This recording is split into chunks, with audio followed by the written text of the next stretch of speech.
김순호 초대 행정안전부 경찰국장이 동료를 밀고 한 대가로 경찰에 특채됐다는 의혹의 주요 근거 가운데 하나가 바로 당시 치안본부가 김 국장만 알 수 있는 조직 명단을 갖고 있었다라는 건데요. YTN 취재진이 이런 증언을 뒷받침하는 당시 수사 기록을 확보했습니다.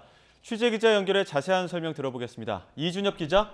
네, 사회부입니다. 네, 증언만 있었는데 좀 더 확인이 된 건데, 자, YTN 취재진이 확보한 자료 어떤 내용들이 담겨 있습니까?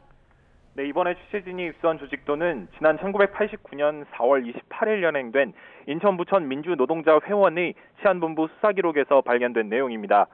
인노의 전체 조직이 그려진 가운데 치안본부가 파악한 일부 회원의 본명 또는 가명이 적혀 있는데요. 김 국장의 가명 김봉진도 눈에 띕니다.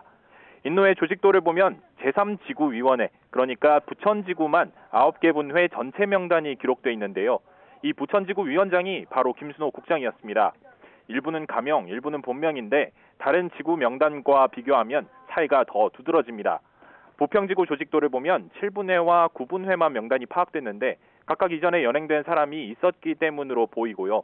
주안지구는 연행된 사람이 없다 보니 아예 명단이 없습니다. 이 밖에 사무국 등 앞서 연행된 사람이 소속된 것만 명단이 작성돼 있습니다. 하지만 김 국장이 위원장이던 부천지구에서는 저희가 수사 기록을 입수한 회원이 첫 연행자였는데 이미 전체 명단이 파악돼 있었던 겁니다.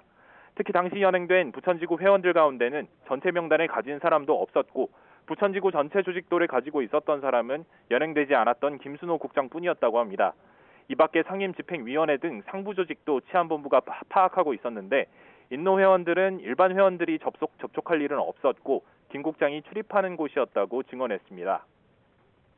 네, 화면 속 조직도가 상당히 선명한데 부천지구 전체 조직도는 위원장 김순호만 갖고 있었다. 네. 그렇다면 이번에 확보한 자료가 기존 인노 회원들 주장과도 일치하는 부분이 있는 겁니까? 네, 그렇습니다. 그동안 인노 회원들은 김 국장의 밀고 특채 정황 증거 가운데 하나로 치안본부가 연행 당시 제시한 조직도를 들었는데요. 홍제동 대공분실에 가보니 YTN이 확보한 수사 기록보다 더 자세하게 부천지구 조직도를 알고 있었다고 말했습니다. 당시 연행된 회원의 말 직접 들어보시겠습니다. 도표로 되어 있지 않고 일련 번호를 이렇게 쭉 내려서 적어놨더라고요. 그런데 거기에 이름과 가명 이런 것까지 다 상세하게 좀 적혀 있었고. 김 국장은 앞서 YTN과의 인터뷰에서 1989년 7월 홍제동 대공분실을 직접 찾아가 처음 자백했다고 밝혔는데요. 4월 28일 연행자 수사 자료에 있는 조직도를 고려해 보면 김 국장이 정신적 아버지라고 부르는 홍승상 전 경감이 밝힌 89년 초에 더 무게가 실린다는 분석이 나옵니다. 김 국장이 잠적했다고 스스로 밝힌 시기도 부천지구 회원이 처음 연행된 4월쯤입니다. 그동안 김 국장은 인노의 수사에 영향을 끼치지 않았다고 해명해 왔습니다.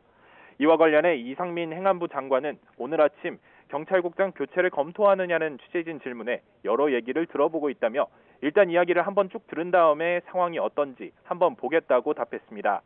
민주화운동단체들은 녹화사업 피해자를 전수조사해 김 국장의 밀정 의혹도 밝혀달라며 2기 진실화해위원회에 진실규명을 신청하는 등 김 국장 밀고 특채 논란은 좀처럼 가라앉지 않고 있습니다. 지금까지 사회일부에서 전해드렸습니다.